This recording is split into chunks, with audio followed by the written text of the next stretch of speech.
All right, everyone, we're going to go ahead and get started. It's a couple minutes after.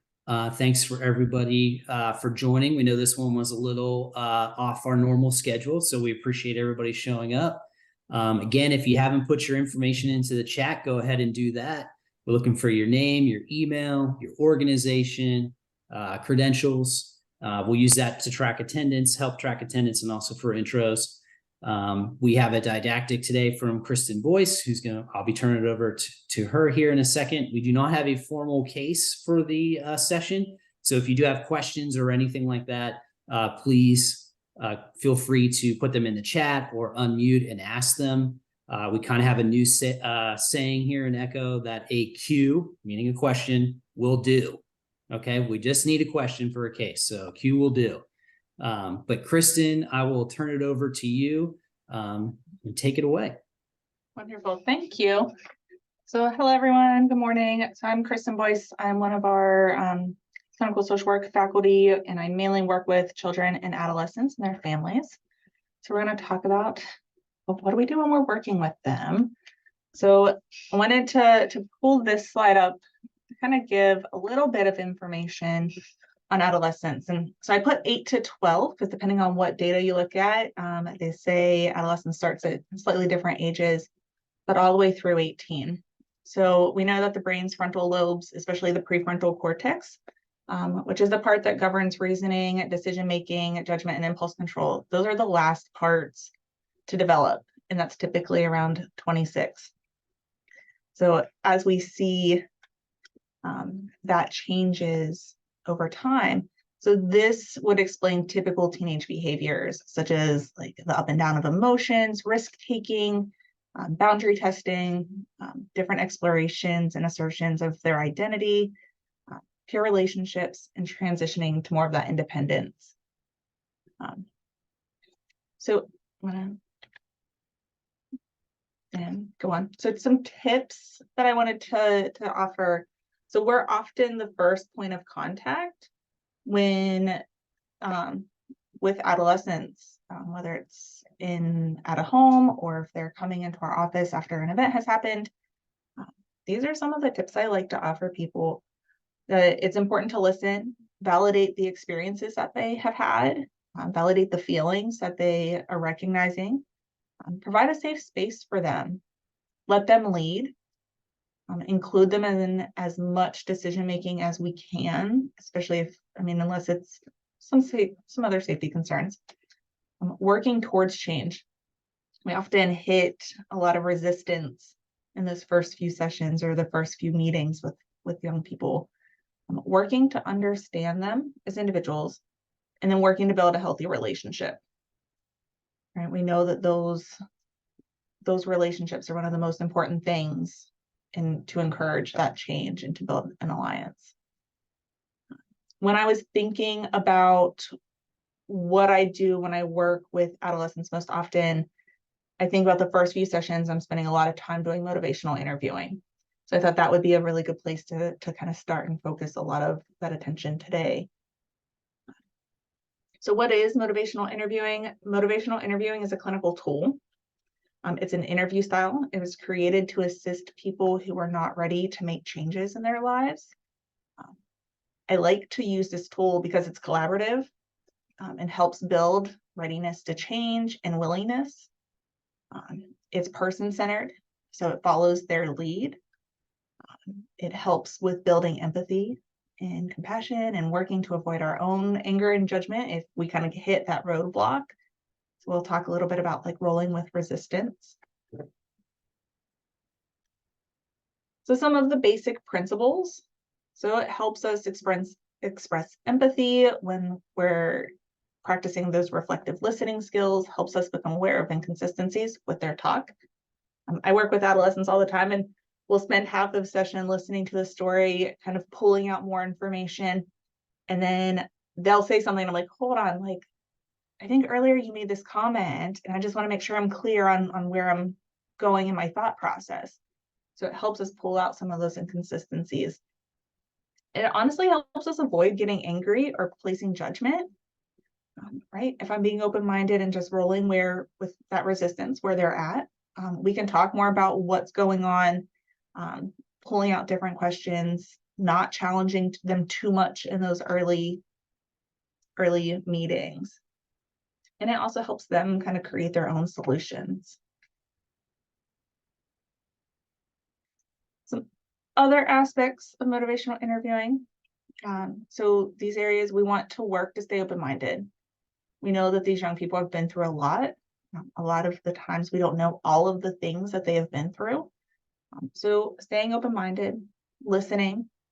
When we have advice to give, we ask. We have to, they're not always ready to hear it. When we offer advice, when they're not ready, that's when we kind of get some of that resistance back.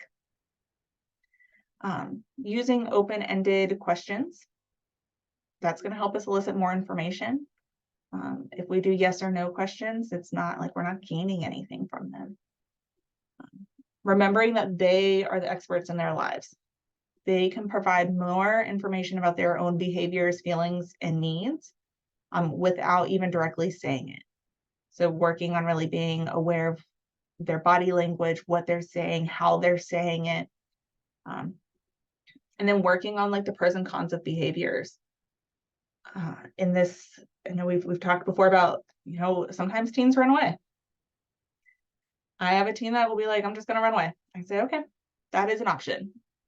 What is that going to do? So we kind of do like pros and cons within that.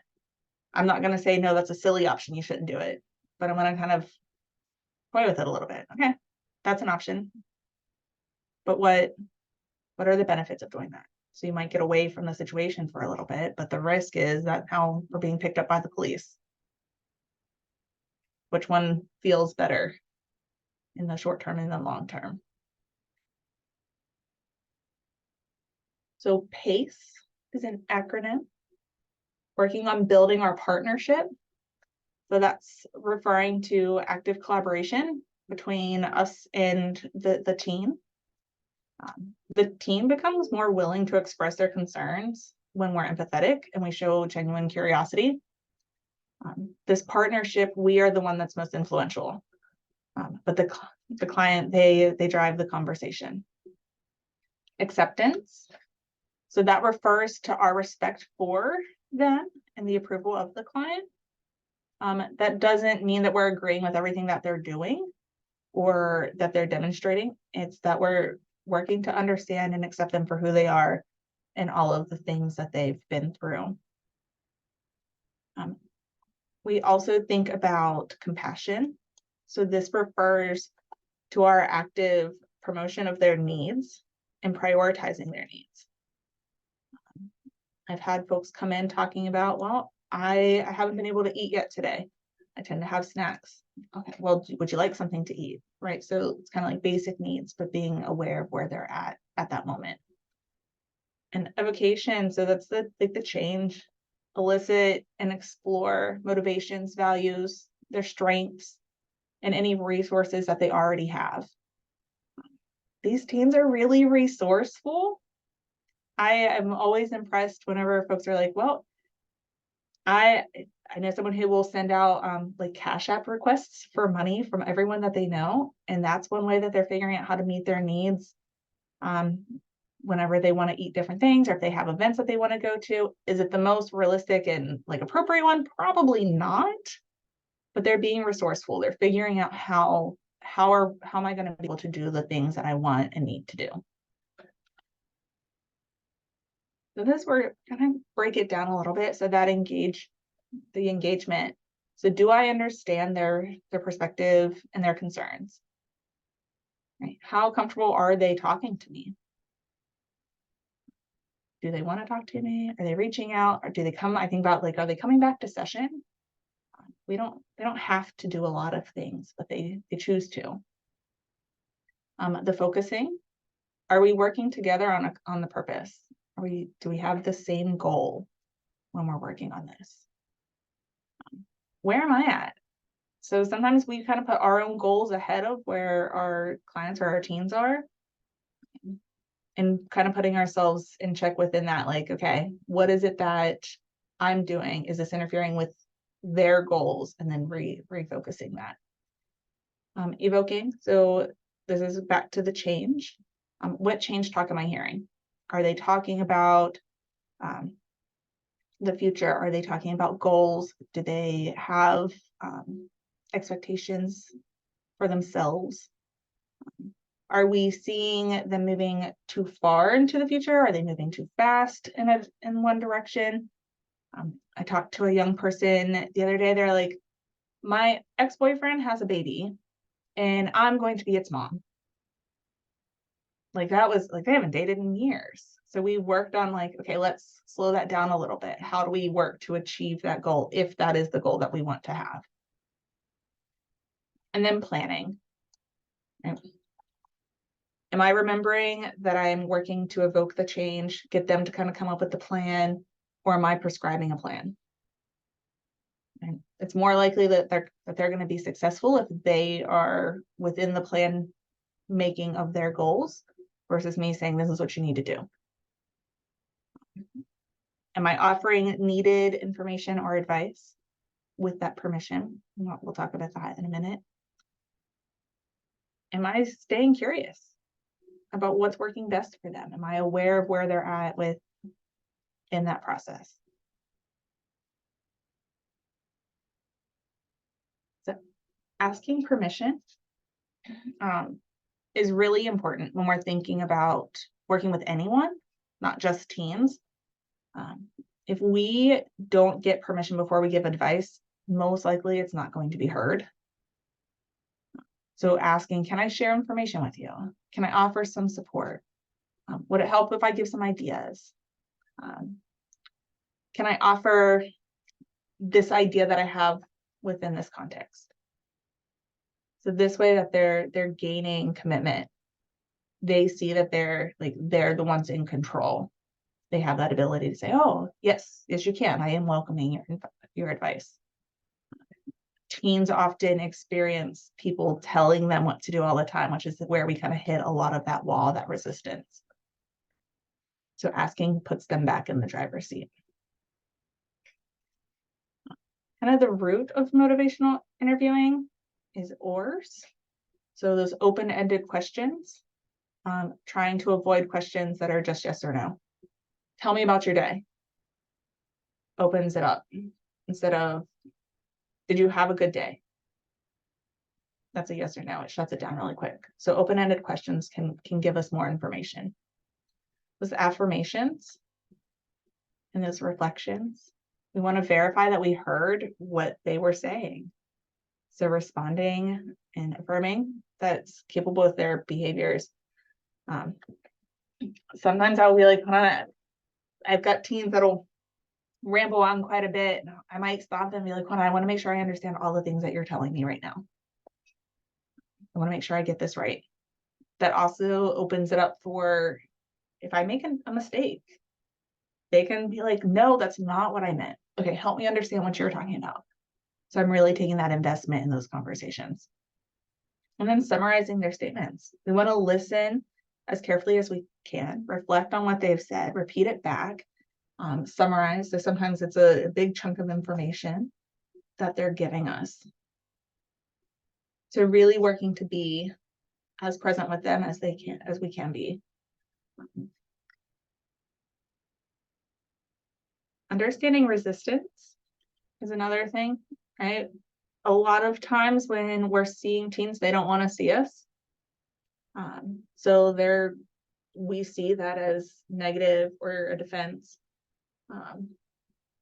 And working to change that idea of what resistance is really important. Because we view it as negative. We often view it as defiance. I have many teens that have oppositional defiance disorder. That's what they've been diagnosed with. But then taking this different perspective and saying, oh, okay, you're having to be resistant for a reason. This is a defense mechanism. This is working to keep you safe. Right? A lot of times I work with one young person right now, and they often have to go through town. Like, they are just kind of all over the place at different times. And they come in and tell me different stories. I'm like, oh my gosh, that's really scary. But that resistance has been able to keep them safe at different times. So working on, okay, how do we understand this a little bit more and build other skills, maybe other useful ones.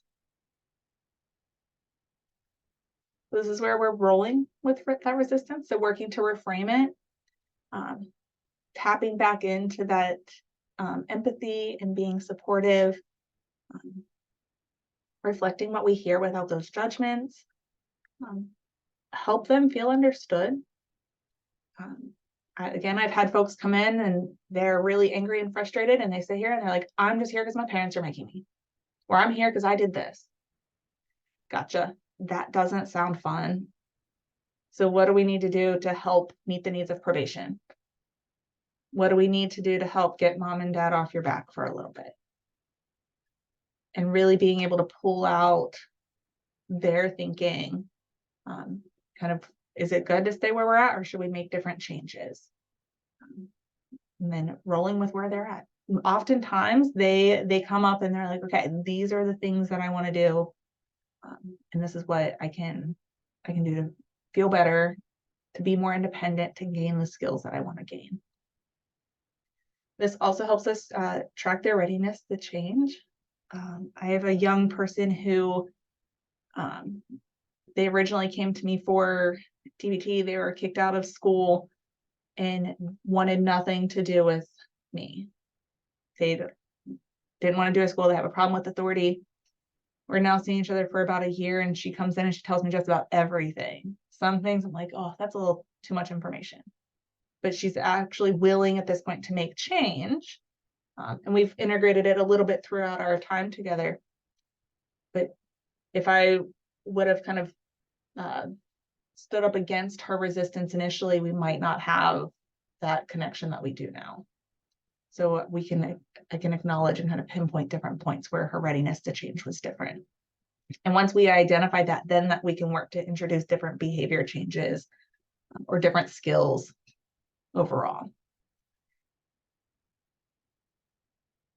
I've got some resources I'll send out on the slides, but that is all that I have. Do you have questions or case?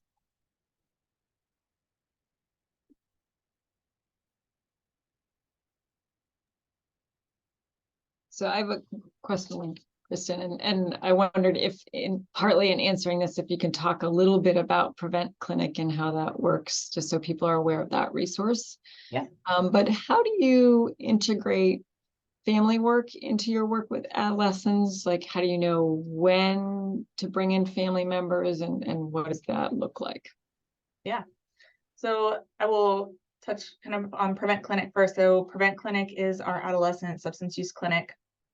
And so we often have to use a lot of motivational interviewing. We have a lot of resistant teens coming in. So really meeting them where they're at. I have a lot of very open, transparent conversations with my teens. So if they come in and the conversation is, well, I'm not allowed to go to the football game because mom's really concerned about me smoking weed or about this person, we talk about it. With like me and teen are talking about it. We're building that relationship. We're coming up with a plan.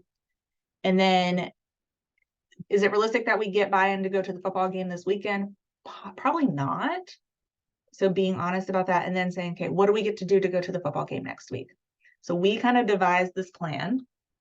They work to identify what are the things I'm going to tell mom I'm going to do. And part of that, like I've had teens that have been like, I'm going to drug test. I'm going to take a drug test now. And then I'm going to take a drug test after the football game. So it's going to build trust and alliance. So then at that point, we have our plan in place. They've kind of created most of it. I'm the cheerleader saying, yes, I think this is a great idea. Or like, let's think about this a little bit differently.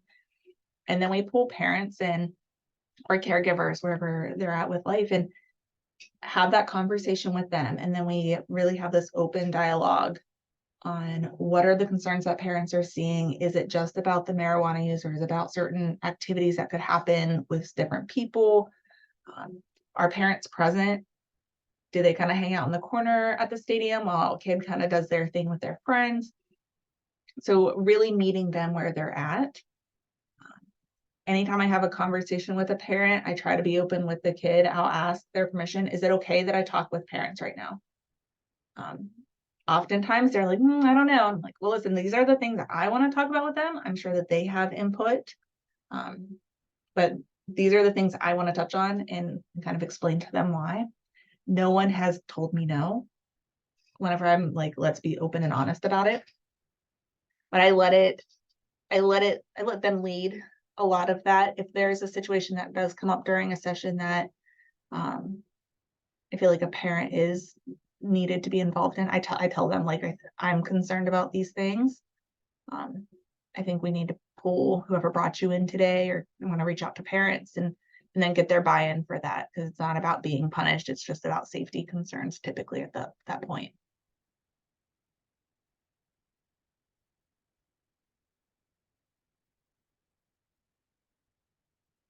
Any other questions?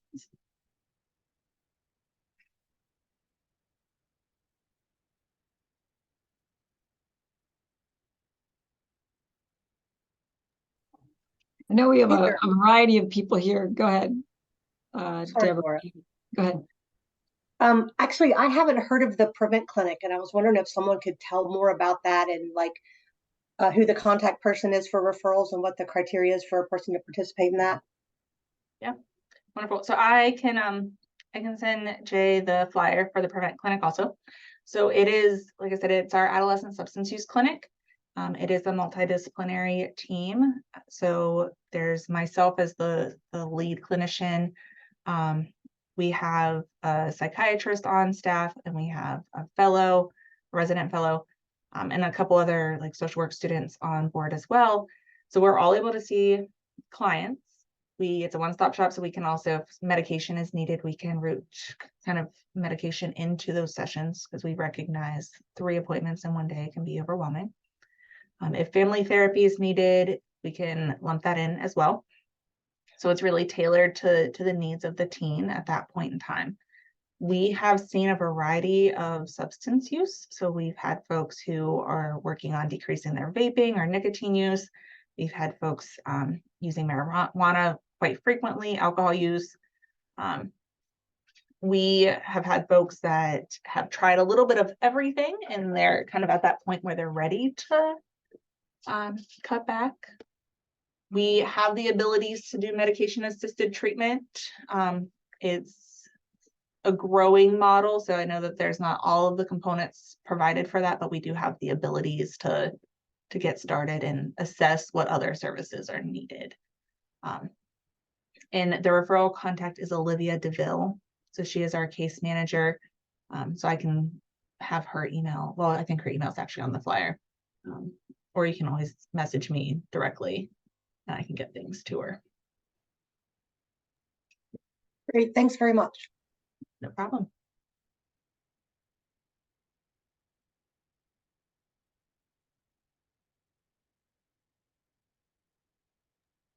So I know we have a lot of people from different areas. So we have some folks from our public defender's office, as well as child protective services, and different people. So people are coming to this from different lenses. And so we would love to hear from people about, you guys aren't treating adolescents with substance use disorders, but you are working with them in different capacities. And what do you see, and what information might be the most relevant for you, since Kristen is an expert in this?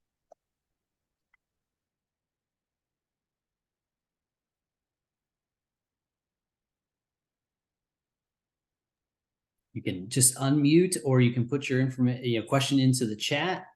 Either way is fine.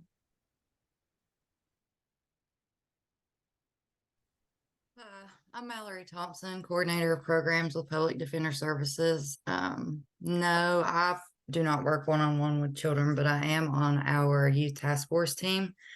And so for me, just having this information to share with our task force, which consists of our attorneys that represent youth, and along with our abuse and neglect cases, it's really beneficial to me. Just anything you have to share to have the knowledge on my side of things as well.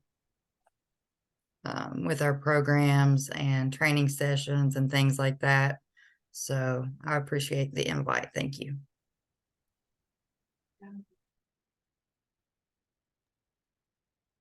And I think one of the things I wanted to highlight about what Kristen said was, when we approach adolescents, sometimes some people really like working with adolescents. Some people find it very challenging, but that their behaviors are really adaptations to function in their current system, whether that's foster care, whether that's, a biological home that is struggling to maintain some kind of balance.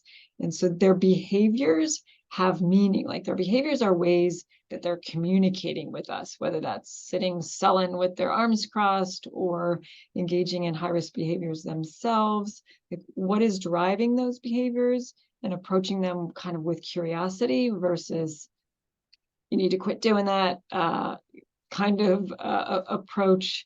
And sometimes changing that lens can do exactly what Kristen is doing, which is creating a space in which they're more likely to volunteer information, because we all need more information about what's happening in the family system and what they're really struggling with, which may look like they're just doing bad stuff versus they are actually trying to function. They're just using tools that are perhaps self-destructive.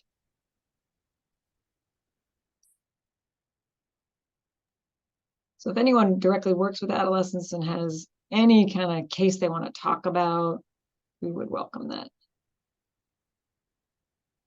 Or families with adolescents.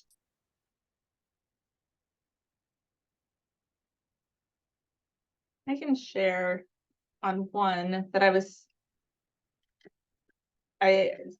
been seeing for a little bit, and I feel like sometimes we hit different walls at different points with very many different entities enrolled within the care. So I've been seeing a 17-year-old female, probably a little less than a year now. And she came as a referral from probation for truancy, but then she also had been getting into fights pretty frequently at school. Did not want to do therapy. Told me that very directly in the first couple sessions, but knew she had to come because it was ordered from probation.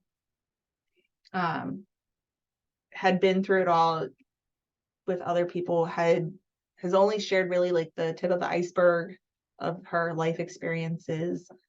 Removed from mom's care, was put with maternal aunt for a little bit. Mom is disabled, so she was doing a lot of the caretaking, which is why truancy was happening. Dad is in jail for, I think, selling substances. She doesn't have contact with his current wife. She has talked a lot about having contact with different drug deals. She reports seeing people get stabbed and potentially murdered, like a lot of concerns throughout life. She mentioned staying in a hotel at one point and SWAT coming and raiding because they were at the end of the hallway in a different room and having to sit in the side walk in the entrance, and just how intense that experience was for her. So a lot of this early childhood trauma, and then now she's in high school, missing school, having to take on caretaking role. Angry. She was like, I get in fights often. I beat people up. Smoking marijuana pretty regularly at that time. Since being in therapy, she's been able to identify some differences, open up, really kind of target, like, these are the things that I've experienced. This is why I've always been maybe more aggressive at different times. I've really had to be protective. I'm like, absolutely. Given the situations that she shared, she's always been in that fight or flight response. Doesn't trust people, has told me, I don't trust you. And we've worked to build that up. And what does trust mean? What does that look like? And how do we build trust with people? Being really open to then even the assistance, because she often talks about, like, probation is just keeping me on probation because they say I'm not doing well. even though she has a place to live, she's working towards getting her GED. She's making her own appointments. Like, she's the one who schedules her psychiatry appointments. She schedules her therapy appointments. If she has to change it from video or from in-person to video, she's the one who does that. She figures out transportation. She can't get a job right now. She doesn't have state ID. So like, there are some barriers to even achieving some of those goals. Acknowledging family dynamics. She was living with aunt for a little bit who was struggling with her own mental health concerns. It sounded like there was some domestic violence going on in the home. So being even kind of still in those situations differently has changed the way her care has progressed. I've tried to get in contact with probation, have been very unsuccessful with that. She makes it sound like there's a CPS worker involved, but I have not been able to kind of like secure a name. I think the caseworker has changed a couple times. Her case is also very unique because it's across county lines. Like, mom lives in Marion County, aunt lives down here in Mon. So it's been a very interesting kind of dynamic with the other entities that are involved within her care. But she's working to be more successful. She's hoping to get a job in the near future and would love to get a license. But she was one that came in and was really resistant to care. And even we've had to do telehealth the last few sessions. And she's like, I'm not comfortable with this modality. So our sessions are very kind of limited and kind of speak in code. She's like, the walls are too thin, but building on where they're at and helping kind of guide them where their goals are as much as we can.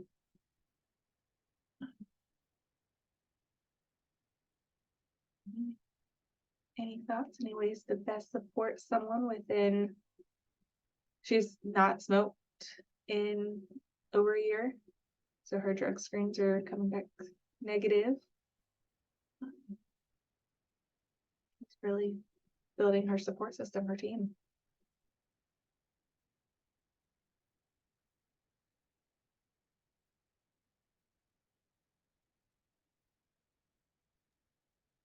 I have a question. Yeah. So, not being in the therapist role, being in other roles, we really want teens to get the treatment that they need in their home communities and not getting shipped off to some other place because they're not going to therapy. Do you have any suggestions for like the other folks of things to say to a teen to help encourage them to go and meet with their therapist so that they can stay home and not get shipped off? Like, what can we do to help get them to you so that you can work your magic? It's a great question. I would honestly, I think I'd be curious, like, what, and when I say that, like, what are your concerns with talking to someone? Tell me about what that would be like for you. Where's that anxiety coming from?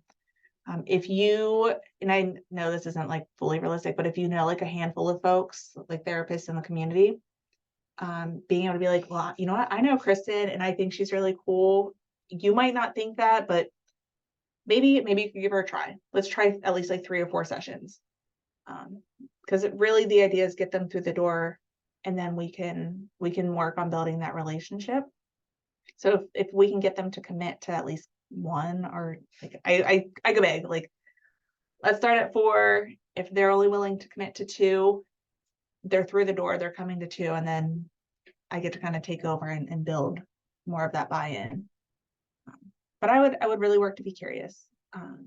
Maybe a female provider isn't someone that they really like. Maybe they've been hurt by females in the past. Maybe we need to work on finding a male provider that would fit their needs a little bit better. I've heard a lot about the misconceptions of therapy, not just by young people, but by adults too. I don't want someone who's going to tell me what to do. I don't want someone to judge me. So working to help them understand, like, what is therapy would be helpful as well.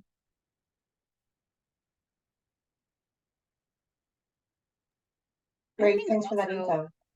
Yeah.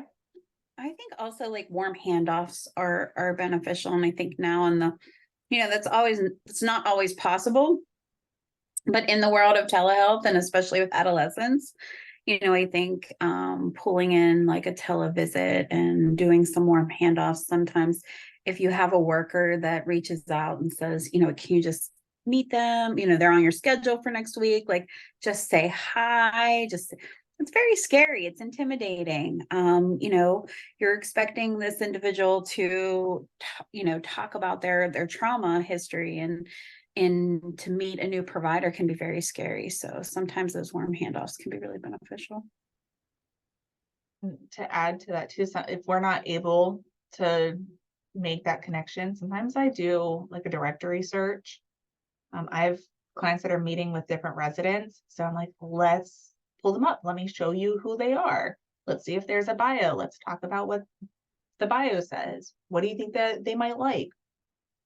Do they look like someone who likes Harry Potter? Let's talk about that. Like, being able to pull in some of those dynamics too can help lessen that nervousness.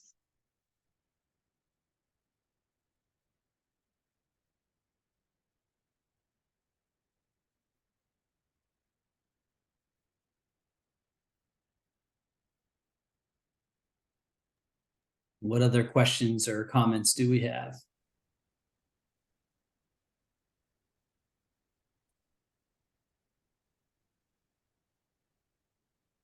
It can be about what Kristen's talking about. It can be about something else. Yeah.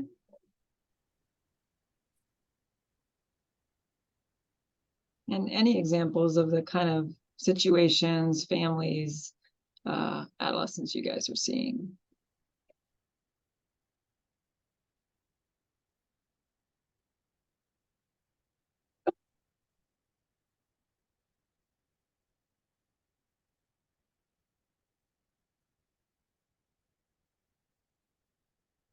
So Terry, are you there? I know you had your camera off and you turned it off, but I don't know if that means that you had to step away.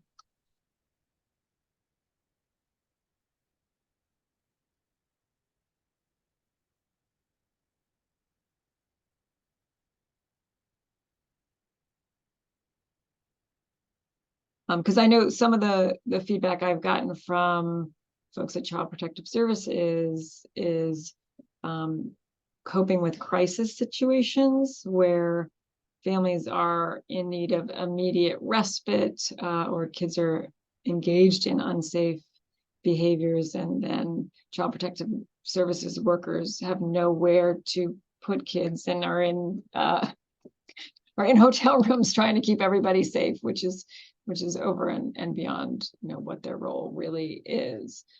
So anything, Kristen, you want to say about de-escalating a crisis with an adolescent? So there's Terry. So Terry, I didn't know if you had any good adolescent examples of stuff that you guys are dealing with, or families that you're currently working with. Well, obviously we work with a realm of youth service kids, and we have over 200 and some cases in Harrison County. So a lot truancy, and kids go to placement when they, aren't going to school. Obviously, we're short on placements. Like, we have issues with shelters, because that's obviously where the juveniles usually go, is to shelters, and those are limited, and then we end up in hotels with kids. So it's just kind of a whirlwind. Obviously, with truancy kids, a lot of them can be served in the community. And I believe that if you get services in with the family, if they're willing to participate, some of them are not willing to participate, and that makes it harder. But when they are willing to participate, we need to, get those services to the family, to maintain the kids in the community. But then you also have issues where, even though there are services, the child still doesn't go to school, and then that causes more issues, and then they end up in placement. So it's kind of like a whirlwind, and it just depends on the kid and how well they want to accept services and all of that. So but it's a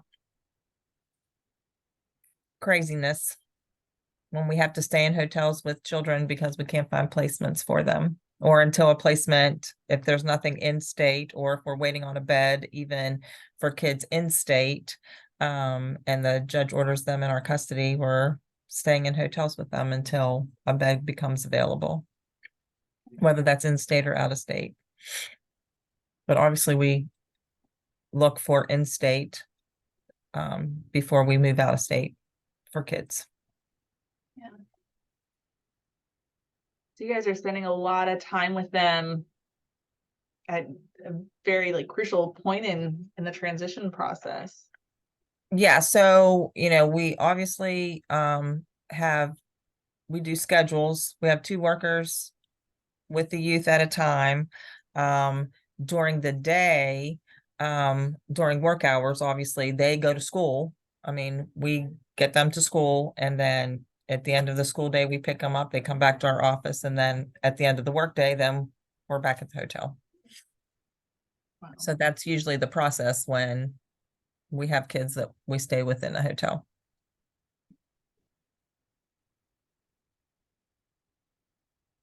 Are they pretty compliant at that point? Pretty much, yeah. We haven't really had any issues with kids. Actually, we've had a kid that was homeschooled. And then obviously when they come into DHHR custody, then we get them enrolled in school and they go to school. And they do their homework. We try to assist them with their homework and try to get things done that they need to get done. So, and try to find activities. We had a kid that we got right before Labor Day weekend.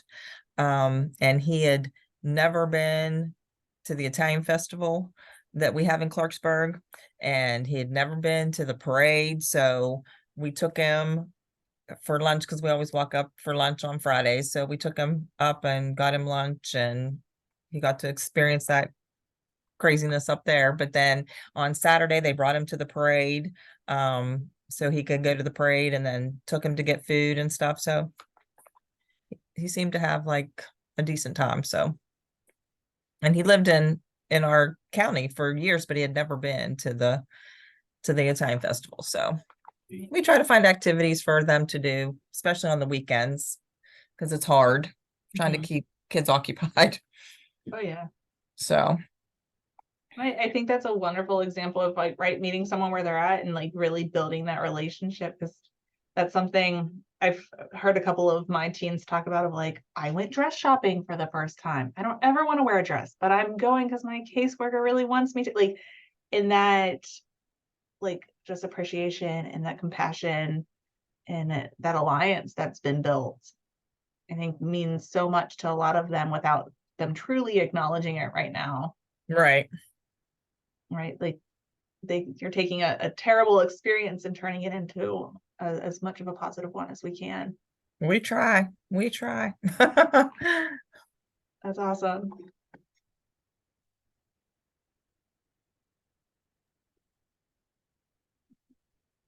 Just out of curiosity, the placement issue, if there were to be a grant out there, is there an organization that exists that would apply for that, to have, say, buy a house specifically for that, or something of that nature that you all would know of? I don't know of anything off the top of my head. I don't know of any. Okay.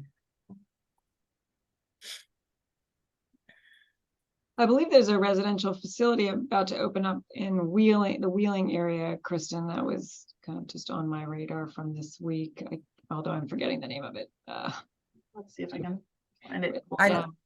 I know there was a acute care place that opened, and it's affiliated with the Children's Home of Wheeling.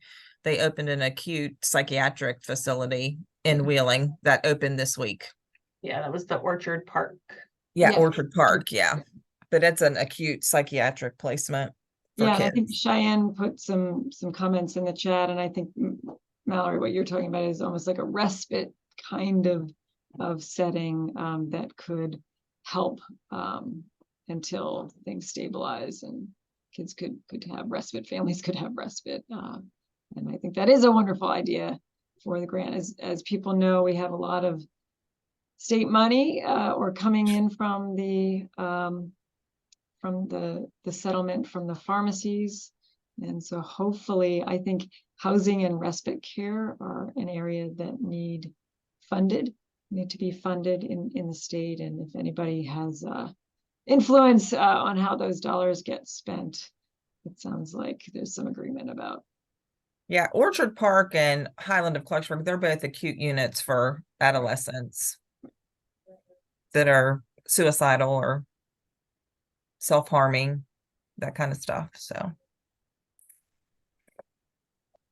I do have a quick presentation because I think it covers a variety of things. So Amanda and I work with a patient in treatment. She's done very well in treatment. She has over a year of sobriety. She was living with her partner, who's the father of her youngest two children, who was in active addiction. His primary substance was alcohol use disorder, and he was verbally and periodically physically abusive and threatening. She was finally able to get out of that situation. The kid's safety was her primary concern always, so she did not leave them alone with him. Or maybe one or two occasions, and she very quickly never did that again. She also has an older adolescent daughter, well, an older daughter who's an adolescent who I think is 14.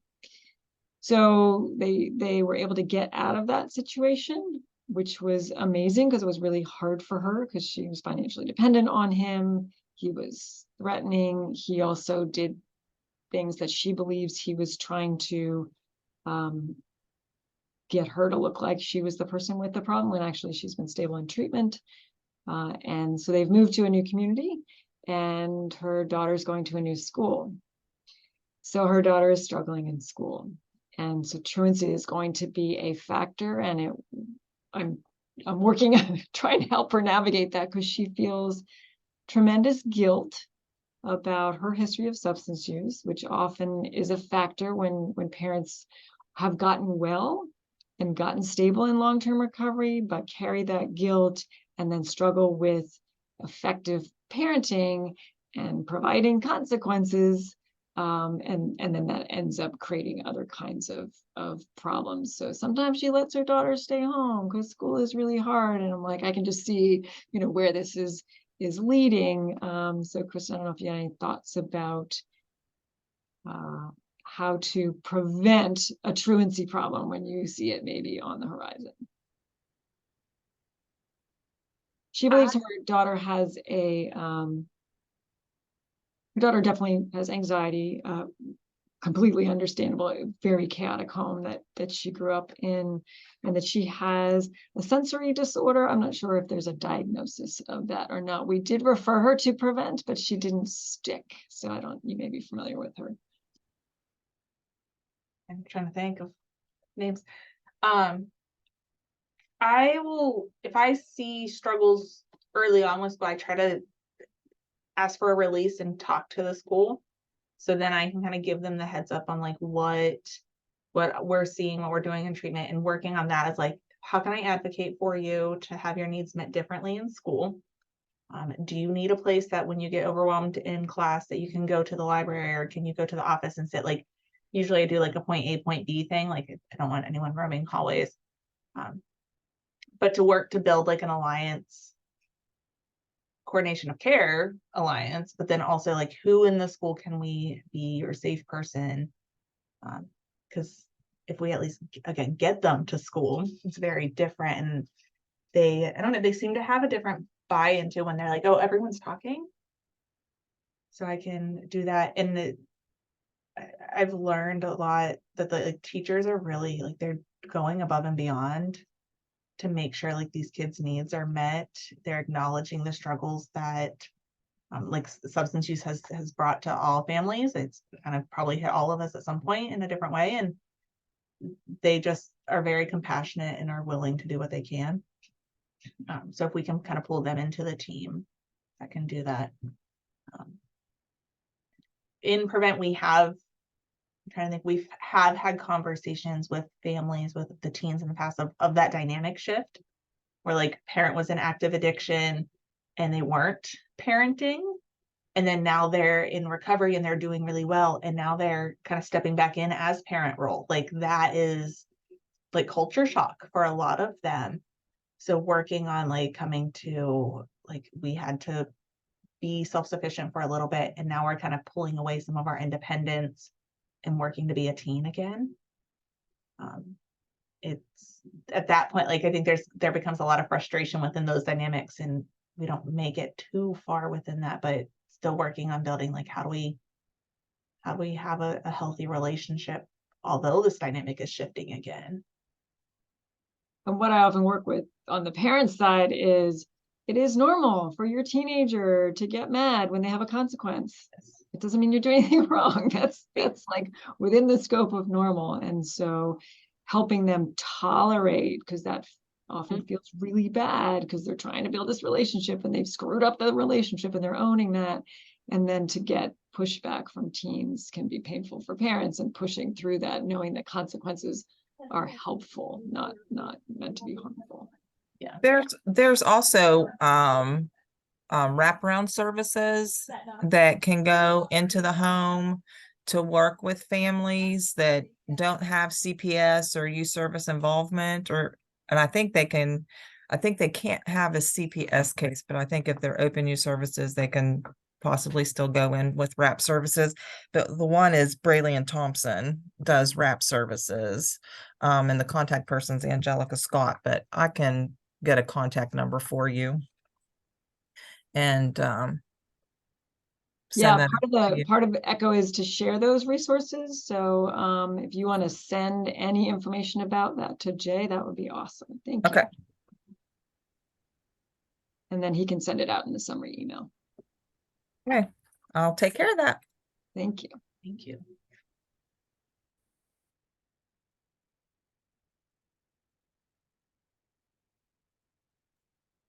We've got about 6 minutes left. Any other comments or anything like that? This has been great.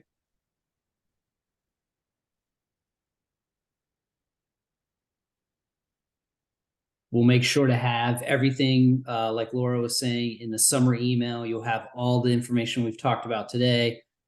So that'll come out in the next day or two once we gather all that information. Again, the recording as well. You'll have access to the recording. So if there's anything else you want to go back to, you can do that. We will meet again on October 18th. So back to the normal schedule, the normal Wednesday that we're on. So October 18th at 10 a.m. And the topic for that day is medication for opioid use disorder. Is that right? Correct, from Dr. Jeremy Husted. Yeah, and there's actually a new medication kind of coming online. So he'll be talking about some of the long-acting injectable medications, which really help with concerns about misuse and diversion, which has been, concerning for some people when they're prescribed oral medication. So he'll cover a lot of ground. Okay. Well, thank you everybody for joining. We appreciate it. Thank you, Kristen, for presenting today. And we will see everybody on October 18th. Okay. Have a good Take day. care. Bye.